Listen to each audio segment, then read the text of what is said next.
Hey there, welcome back to Spirit of Handyman. Today, we're replacing these old 1960s basement windows with some new vinyl sliders. Let's check that out. He's got the spirit of a handyman, a handyman.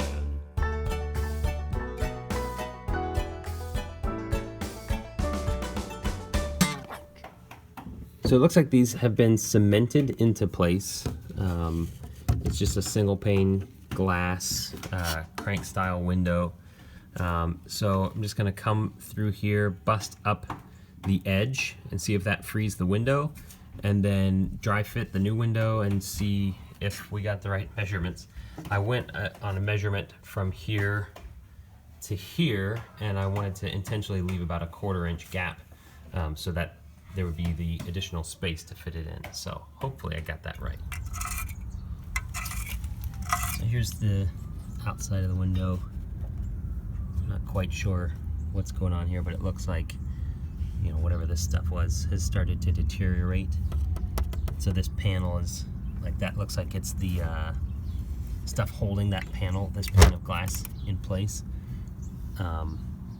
So time to replace these anyhow.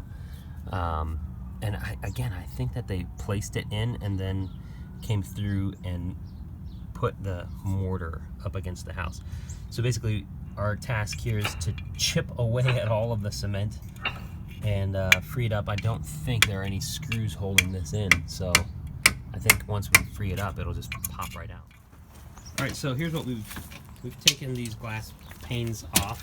I just literally like sawed them off. So at this point we've burned the ships. There's no going back. We have to replace this. This is amazing to me. This was actually cemented into place. So when they built the foundation of the house, they like wet fit this window in here, and the concrete was actually inside the sill.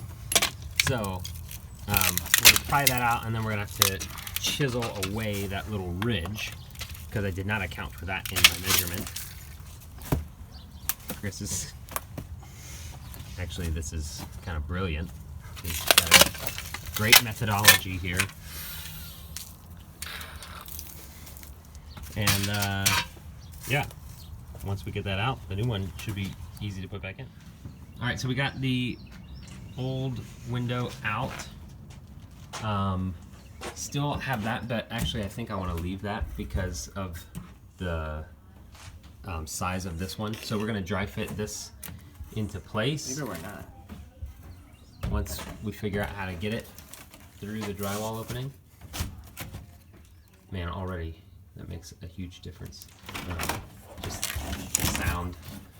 This double insulated window, it's pretty sweet. These are Reliabuilt, they're from Lowe's. Not endorsed sponsor, just saying. They had a good deal. Sounded like a good quality window. So we're looking to make sure that the reveal is the same around the edges and stuff. Alright, so when we removed the window, it busted up a little bit of this skim coat of cement. So it used to look nice and smooth. So I'll have to do some finishing with the concrete, but otherwise we've got that dry fit, and it's a pretty good fit in here. So it leaves just a little bit of a reveal up here at the top, and a little like 1/2 inch over here on the side. Then just need to kind of like finish this bottom. I think it'll be easier to do that with some cement, Quikrete, something like that. Same thing for up here along the top. So I'll use some expanding foam to fill in the space, get a nice seal, and then finish it with cement. Here we are on the second day of doing these windows. I ended up, it's raining today, and so yesterday I really had to book it. And so I don't have as much footage of actually like doing this work because I just had to like sprint and we were running out of daylight, so the footage wouldn't have turned out great anyhow. So I'll just show you a couple images of the outside, what I had to do to really waterproof these before the rain came. And so you set the window into place, dry fitting it, and then put some shims just to leave some space, first of all, so it's level. And then secondly, that allows you to have the space, the gap, to put this expanding foam stuff in there. It's super tacky, super adhesive, and so that holds this window into place. It's not going to go anywhere. But that means today we're scraping away all of this, the expanding foam that had bled over the edge, and then I'm going to build a little window box to go here and then trim around the edge here, and then this job will be done. Just to reiterate, there are a couple different types of expanding foam. This stuff is called door and window, and it doesn't expand quite as much as like the traditional stuff or like the great stuff. That stuff will squeeze the window too much and cause the window to not slide open and close as easily.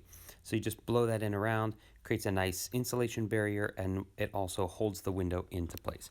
Now I'm going to show you how to do this box. All right, for building these boxes, I've got these pieces all measured and cut for this, and because it's concrete, there's nothing to nail to in that area right there, so I can nail it to the wood frame, but nothing there. So what I'm going to do is I'm going to build the box and nail this to itself so that it has some rigidity, and then I'm going to slip that whole unit into this opening all at once. So I'm using a 15 gauge nailer for this. Those are some pretty beefy nails as far as air nailers are concerned. Tack those together. Just be sure when you're doing it, you're not holding onto the wood in a place where the nail could go screwy and then sink into your hand. So all said and done, I put 12 nails into each box, front, middle, and back on each of those boards. And then you just pick the whole thing up, slide it into place, and it was a tight fit, right? I measured it to be a tight fit. So this is a pro tip. I used a block because I don't want to hit on one of these boards in particular, because I don't want to, like, even though it's a pretty strong box, I don't want to mess it up. So by taking a block of wood like this, 2x4 here, and hitting on the corner, I'm actually hitting in 2 boards at a time, and it slipped into place pretty quick and easy. And man, it just looks really good when it's all said and done. The finishing steps for this project are then to put the framing around the outside, the trim, and then just caulk as needed between the frame window box and the window, and paint it, and you're good to go. So there you have it. That is how to install a window into a cement basement, including demo and including redoing the box, the window box, the trim, all that. Hey, hopefully this video was helpful. If it was, click the subscribe button and stay tuned for more updates from Spirit of a Handyman. If you have any tips or tricks on how you would do a window like this, then definitely leave those down below in the comment section. Would love to hear from you.